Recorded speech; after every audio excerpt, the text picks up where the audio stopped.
We begin my top 36 wide receiver rankings. And by the way, players who play on Thursday night are going to be included in these rankings.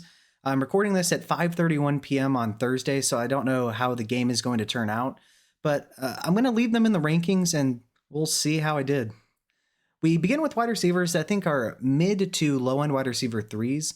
We have Darnell Mooney, Xavier Worthy, Nick Westbrook-Akine, Jordan Addison, DeAndre Hopkins, and Devontae Smith. Darnell Mooney is coming off two single-digit fantasy point performances in the past 2 weeks in which he's played. In between those 2 weeks was a bye week sandwiched in the middle. Against Minnesota, it is the second most friendly matchup to wide receivers in terms of fantasy point scoring. Unfortunately, Kirk Cousins has been atrocious recently. I do think that he's going to be able to get some production going in terms of getting the wide receivers in this offense the ball. I just think he's going to have a lot of turnovers in this game and get sacked quite often. And so I do think he's going to be able to hit Darnell Mooney for a couple of passes, but I'm not expecting anything tremendous from either one of these wide receivers compared to where they would theoretically be ranked if everything was going smoothly for this offense. Xavier Worthy has seen 5, 6, and 7 targets in each of the past 3 weeks, so he's starting to see an increased involvement in terms of his target share. The Chargers are definitely one of the harder defenses in terms of they prevent wide receiver scoring. They allow the 13th fewest points. However, he is always an inch away from scoring a long touchdown. I do think he finally scores a touchdown in this game, but I do think his overall production is somewhat limited. Nick Westbrook-Akine has scored a touchdown in 7 of the past 8 games, but he has 8 touchdowns in 8 games. I think that continues here against Jacksonville. I think he gets a couple grabs, but he does score a touchdown. Jordan Addison is playing against the Atlanta Falcons. This is absolutely a matchup he can exploit. However, after a massive 30-point performance, he's definitely come back down to earth this past week. I do think he gets a couple grabs in this game, but I'm not projecting a touchdown. DeAndre Hopkins this past week had 9 targets and 90 receiving yards. It was good to see him be a little bit more involved. He did happen to score a touchdown the week before. Here, I do think he scores another touchdown, but I think otherwise his fantasy performance is a little bit limited. Devontae Smith is coming off 2 very poor performances, single-digit ones. Here against the Carolina Panthers, while they do allow the 11th fewest points to wide receivers, that's more so a reflection of the teams that they're playing against are winning so much that they just don't need to pass the ball. And so it isn't quite the difficult matchup that you might think based on they allow the 11th fewest points to wide receivers. Mike Evans just torched them this past week. I do think Devontae Smith is involved. I'm not projecting a touchdown, but I think he has a solid fantasy point performance as a wide receiver 3. Now we have wide receivers that I think are mid wide receiver 3s to potentially low end wide receiver 2s. We have Jalen Waddle, Adam Thielen, Jayden Reed, Devontae Adams, Calvin Ridley, Garrett Wilson, DK Metcalf, Juwan Jennings, Malik Neighbors, and Keenan Allen. So a week after having over 28 full PPR points, Jalen Waddle came back down to earth with a little bit over 10. He's playing against the Jets, who do allow the fewest points to wide receivers. I do think he gets a couple chunk gains in this game, but I'm not projecting a touchdown. Adam Thielen this past week had one of the better one-handed catches that we've seen in quite some time. Now he's playing against Philadelphia, though. This is a much tougher matchup than he had this past week. I do think he's going to remain the centerpiece of the passing game, but I'm not projecting the game that he had this past week this week. I do think he scores a touchdown, though. Now we have Jayden Reed. He's playing against Detroit. This is absolutely an advantageous matchup. I do think that out of all the wide receivers, he's the best bet every week. I'm thinking he's going to be the most involved among the wide receiver core. But I do think that they're going to spread out the ball a little bit, and basically a lot of the receivers are going to have fine games, but nobody's going to have a massive game. We'll see if I'm wrong about that, but I do think that he's a fine high-end wide receiver 3 this week. Devontae Adams is coming off a 17-point fantasy performance in which he did score a touchdown this past week. He's playing against the Dolphins. It is a really tough matchup. I don't think he scores a touchdown, but I do think he's heavily targeted, and so he's going to have a decent amount of receptions and yardage. Now we have Calvin Ridley. He's been extremely streaky from week to week. His schedule looks tremendous, though. And it is quite surprising given how decent Will Levis has looked recently. He definitely did not have the performance anybody wanted this past week.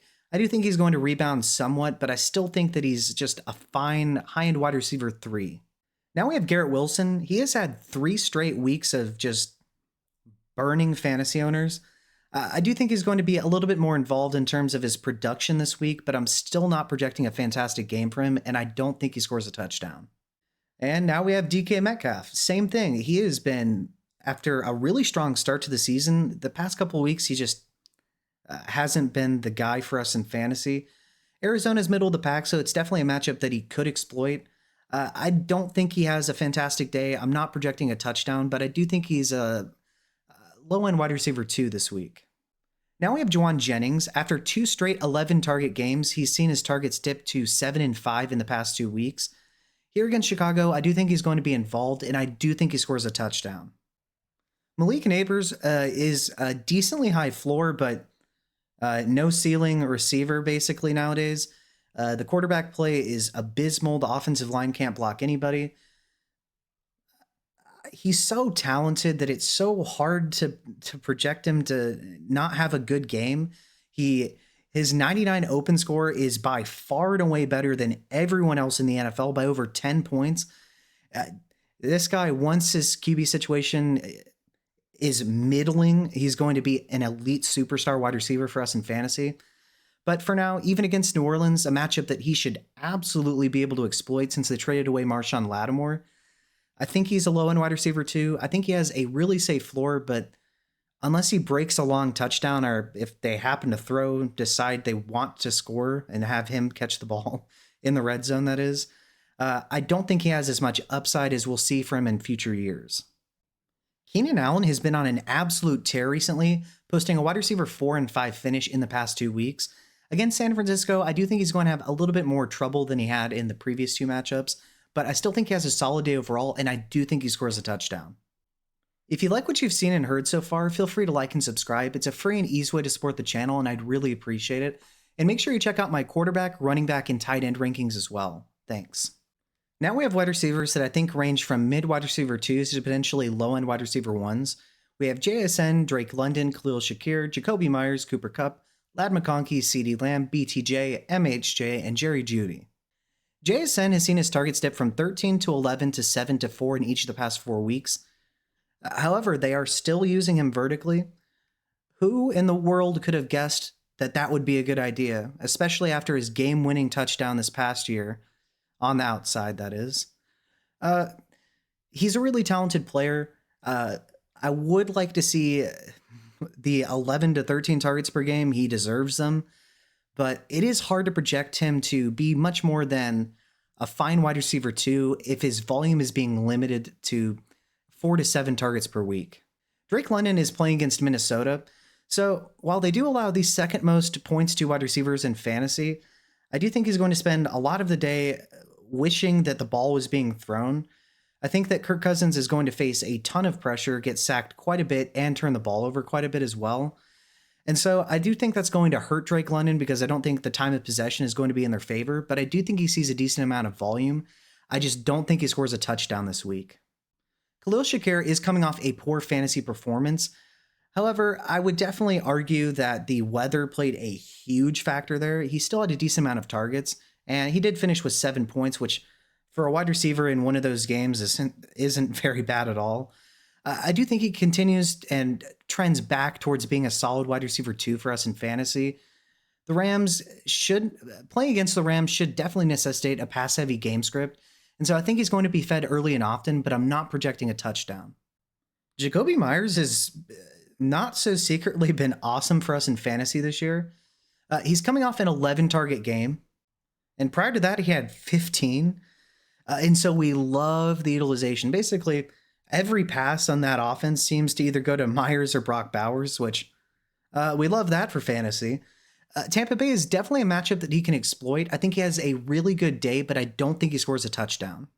Cooper Kupp had 2 20-plus fantasy point performances in a row, but then had 4.7 this past week.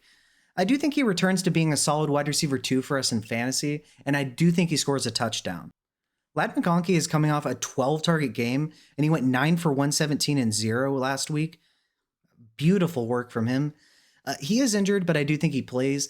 However, he is playing against Kansas City, who does allow the 14th fewest points to wide receivers. I still think he's going to have a solid day, and I do think he scores a touchdown. CeeDee Lamb is playing against Cincinnati this week. I do think he plays. After two encouraging performances, on Thanksgiving he was hurt and really didn't have a very good game. I do think Cincinnati, the game script should require quite a bit of passing, and so I think he has a solid day from a PPR perspective, but I'm not projecting a touchdown. Brian Thomas Jr. Seems to be QB proof. It seems like every game he's overthrown on a 70-plus yard touchdown down the middle of the field or on the sideline too. But the good news is he's been good regardless as to who's the QB, whether it be Trevor Lawrence or Mac Jones.